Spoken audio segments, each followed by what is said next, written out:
সবাইকে। তো 22 তারিখে আমার একটা পার্টি মেকআপ ছিল ঠাকুরপুকুরে। তো ক্লায়েন্ট আমাকে বলেছে আমার যা পছন্দ সেই মতোই আমি যেন ফুল কিনে নিয়ে যাই। বাস থেকে নেমেই এই ঠাম্মাটার ফুলের দোকানের দিকে আমার চোখ পড়লো। এত সুন্দর সুন্দর গোলাপ বিক্রি হচ্ছিল না, তাই আর লোভ সামলাতে পারিনি। তো ওনার থেকেই আমি ফুলটা কিনেছি। তো ক্লায়েন্টের বাড়ি চলে গেছি। ক্লায়েন্টকে দেখো আমি বসিয়েও দিয়েছি।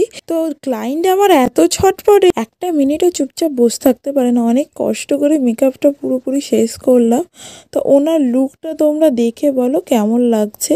আর যারা আপকামিং ব্রাইড আছো, আমাকে বুক করতে চাইছো, অবশ্যই কিন্তু আমার সঙ্গে কন্ট্যাক্ট করো। তো লাস্টে তোমরা ওনার রিভিউটা শুনে নিও। 2025-এর কিন্তু বুকিং নেওয়া হচ্ছে। তোমরা যারা বুকিং করতে চাই তো ঝটপট বুকিংটা করে ফেলো। ভীষণ ভালো লেগেছে, ব্যবহার ভালো, সাজ ভালো, সমস্ত প্রোডাক্টের সব থেকে বড় কসমেটিক্সে কোনো স্মেলিং নেই, এত হালকা, এত সবকিছু সব ভালো। আমি খুব খুশি, খুব খুশি।